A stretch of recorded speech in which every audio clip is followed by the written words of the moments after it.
Okay, let's go ahead and reconvene the public session. First of all, as we start our meeting, this is our last one of this year and the last one before the holidays.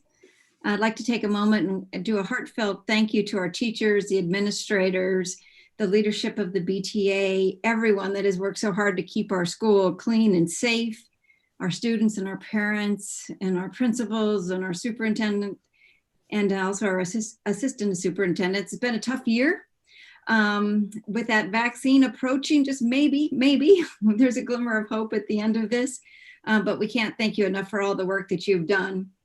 Also, just want to wish a happy holidays to all of my fellow board members. I trust this season provides you a time to rest and re-energize and spend some more time with your family, just in case you haven't spent enough time with them already. But I do wish you a happy holidays. And also during the special time, I'd like to take a moment and thank Anna Abaticola for her years of service with the school, and especially to say thank you as she transitions to her next chapter.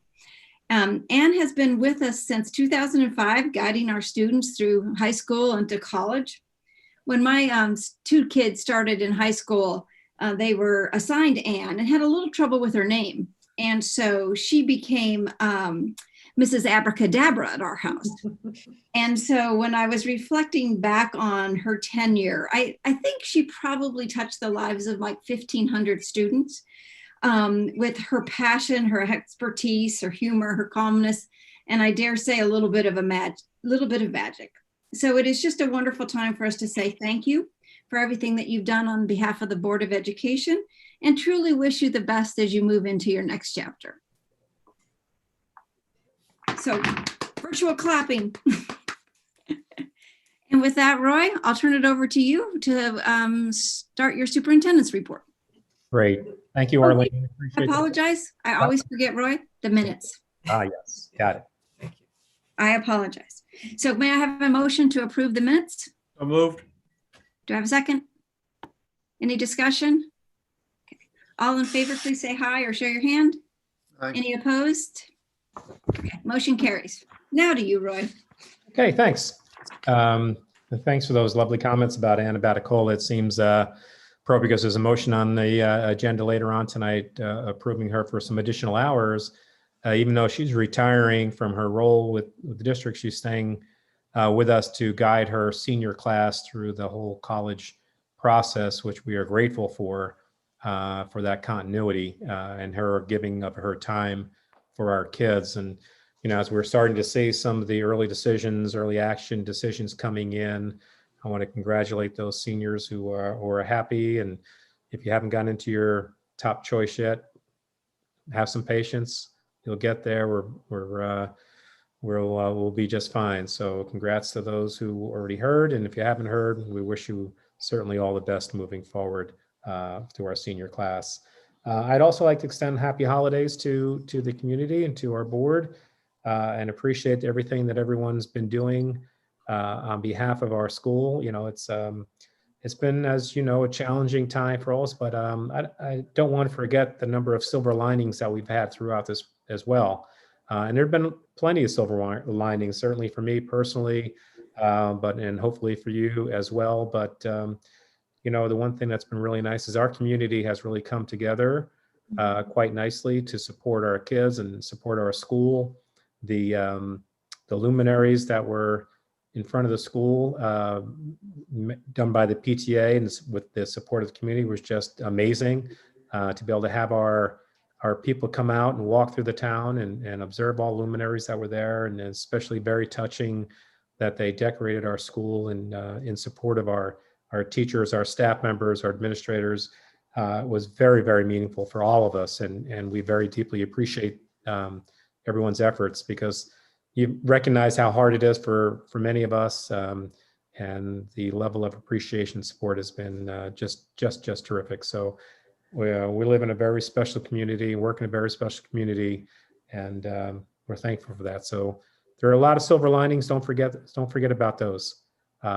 As we turn the page from 2020, and hopefully 2021 will be a year that brings some greater light for us all. But hold on to those good moments to all of us. And just a very quick reminder, if anyone is traveling over the holiday, please, please, please refer to the travel regulations, restrictions put out by the State Department on how long you have to quarantine for. And if you don't think you'll be back in time to meet those requirements, please let the school know so we can arrange for remote learning for your children. We're happy to do that. We'd rather have that and keep everybody safe in the process. And I'm pretty confident that thus far we've had great support of the regulations and restrictions. And I'm confident that everybody will do what they need to do moving forward. So just again, I want to extend my appreciation as well to the entire staff for stepping up during this time, for doing what we're doing. It hasn't always been easy, we know, but everybody has one main focus, and that's for the benefit of our children, which is always the right place. So with that, I wish you all a happy holiday, a great new year, and we will look forward to seeing you in January. So thank you, Arlene. Great. Rachel, you're up. Thank you. Good evening, everybody. I have just a few agenda resolutions for you to consider. Under certified staff, you see a number of overages due to a medical leave that we were able to cover in-house. And I just want to take a moment and pay tribute to Lorraine Branson, our occupational therapist, who is retiring after 20 years with us.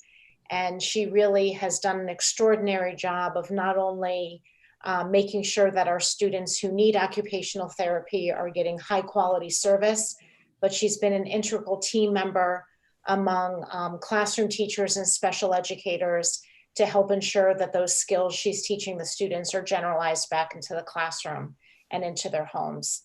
So a special note of gratitude to Lorraine Branson upon her retirement. And then you'll see leave replacements I'm asking for you to consider this evening, as well as Roy referenced, Anna Batacola being hired back on an hourly basis in order to make sure that her senior caseload lands where they want to be landing, as well as a few teacher aide resignations and replacements, as well as teacher resident resignation and replacements, and one revision to the winter coaches roster, as well as a resolution to approve Daniel Villanova as our athletic trainer, who will be replacing Andrea as she has her first baby. So A through T, please, for your consideration. Can I have a motion to approve personal action items A through T? Motion. So moved. Second. Second, Connie? Yes, got it. Any discussion? Okay, all in favor? Aye. Aye. Any opposed? Motion carries. Thank you very much. Enjoy the 2 weeks, everybody. You as well. Dan. Oh, you're on mute, Dan. Thank you, Arlene. Hopefully everyone out there doesn't have to read lips for my report. They can hear me now. The preliminary financial report for the month of October is in, and not surprisingly, we're faced with a lot of challenges on the revenue side. I think expenditures we're going to be okay. You know, we're going to come in under our expenditure budget, but we're definitely not going to make the revenue budget. No big secrets. Interest income is going to be way down, and state aid, we've been told, is going to be 20% less than was originally promised last January. So we're trying to make the expenditures offset as much of that revenue deficit as possible. And with that, we've issued a kind of a halt on non-essential spending at the end of the month of December. So that'll give us a couple of months to figure out where we are once we get back from break and accurately project what kind of deficit, if we are in fact looking at a deficit, the extent of what that'll be. Unfortunately, we're saving money in personnel. And I say unfortunately, it's because, we're saving money in athletic coaches. We don't want to save money there. but we have some sports that the state's not letting us run. So we're not paying coaches. We have some clubs that can't run, in a remote environment. So we're saving a little money there, but that's not what we want to do. So hopefully next year we won't be in an environment where we'll have to do or not do some of the things we really want to do. Athletics wise, we're looking at the same thing over the winter. We can only run a few sports as of now. And it's, you really feel for these kids that are going through this, that they're going to miss a once in a lifetime shot, but there's nothing really anybody can do about it. And so that's where we are on the financial side for this year. I've also begun working on the budget for next year, and not surprisingly, those same revenue challenges are going to move forward. I'll probably circulate a first draft tomorrow. It's not great news. At this point, the tax levy is going to be about 4% or a little higher, driven by over an 8% reduction in non-tax revenues, most notably state aid and interest, same struggles we're seeing this current year. Some expenditure pressures as well. But our budgets have been pretty quiet the last few years. We haven't done a lot of hand wringing or cutting. We're probably looking at a different budget season this year. So, we'll get on that in January when we come back. Dan, correct me if I'm wrong. We start to kind of have a public discussion about this in March, correct? Well, we have a workshop scheduled. Do we still January 30th. What's that? January. Okay. January 30th. Yeah. Okay. That'll be the first time we talk about this in public, and we'll have a little more clarity maybe by then. Yeah. Maybe there'll be a second draft available by then. Okay. But it's going to be a tough budget. Right. So that's it on the current financial front. If anybody has any questions. We do have one financial action item. It's kind of a drive-by grant for $150 from the foundation. I'm not exactly sure the exact piece of equipment, but it's a piece of equipment for the Bronx River Research project. So I figured you actually had the decimal in the wrong place, Dan, when I looked at it, and I went, "What?" Nope, it's a quickie. Okay. So, as always, we thank the foundation for their tremendous support. Right. So can I have a motion to approve that we accept the foundation from the grant? So moved. All right. Second. Awesome. Any discussion? All in favor? Aye. Aye. Any opposed? Motion carries with a big thank you to the foundation. Dan, the floor is still yours.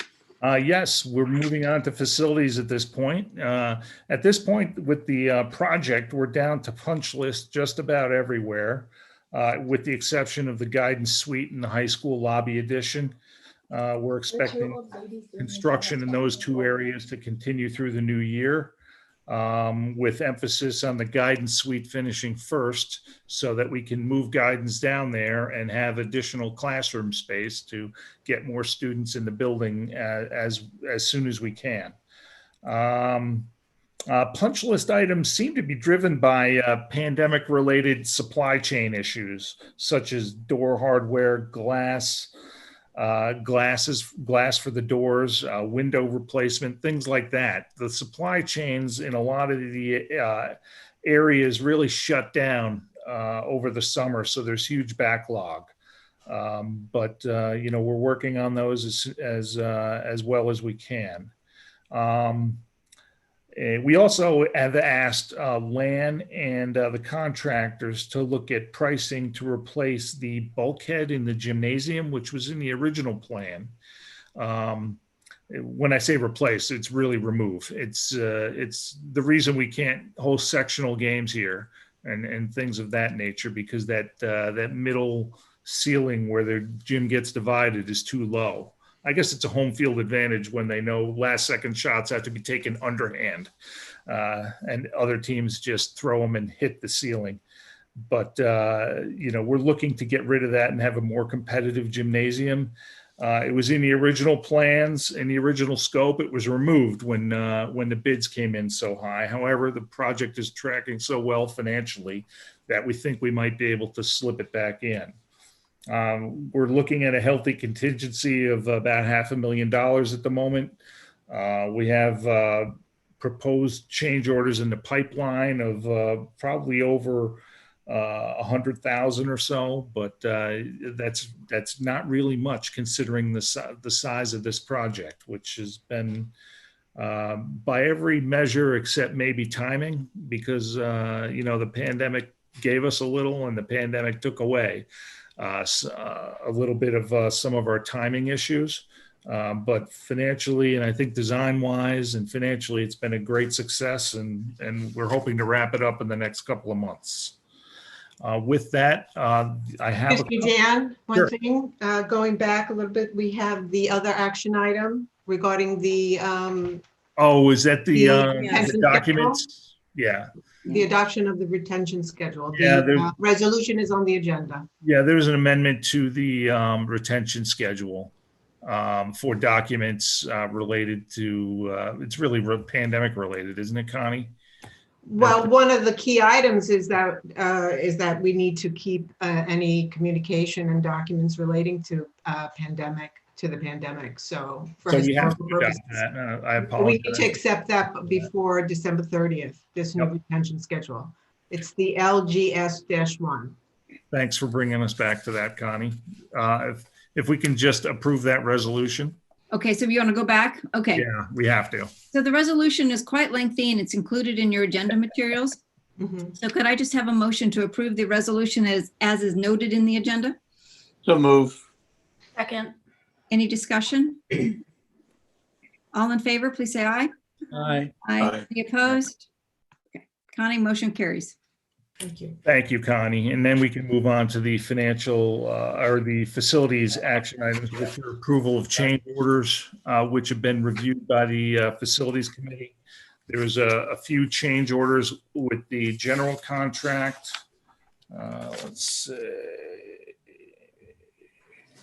Change orders, where are you? There we are. For NYRM, for both contracts with NYRM, for the mechanical contract with Bertucci and the plumbing contract with Mengler. The Bertucci and the Mengler change orders do not increase the size of the contract because they are within the contract allowances. And the NYRM change orders are, as I mentioned in the executive session, still well below what you normally see on contract of this size. And they've all been vetted by the architect and the construction manager and negotiated. And the facilities committee saw them And as the well, facilities correct? committee. Yeah. So I'm asking for a resolution to approve those change orders. Okay, can I have a motion, please? Moved. Second. Perfect. Any discussion? All in favor? Aye. Any opposed? Okay, motion carries. Dan, it's John. Do you have any expectation for future change orders, given where we are in the process with regard to the projects? Yeah, there's going to be some more. There's some for work that's actually already been done that we're negotiating pricing on. That's always the case. In order to keep since we only meet once a month, we have to keep the project moving. So there'll be some more, but they'll be, nothing humongous. Thanks. And what's the timing on the council center and the new entryway? What are we thinking? Well, I think probably early February, Roy, you think? Somewhere in February? Well, I think the counseling center will be online before that. We did ask them to prioritize that space before they complete the atrium.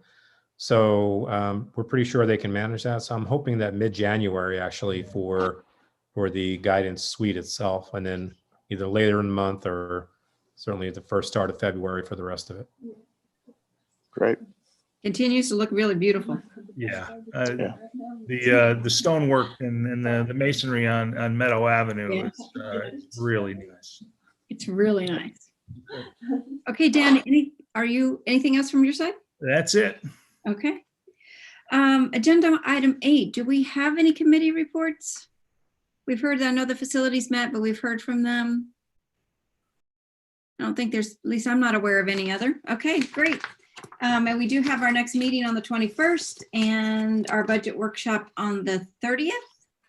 So with that, we can move into the public session. Is there anything in the queue?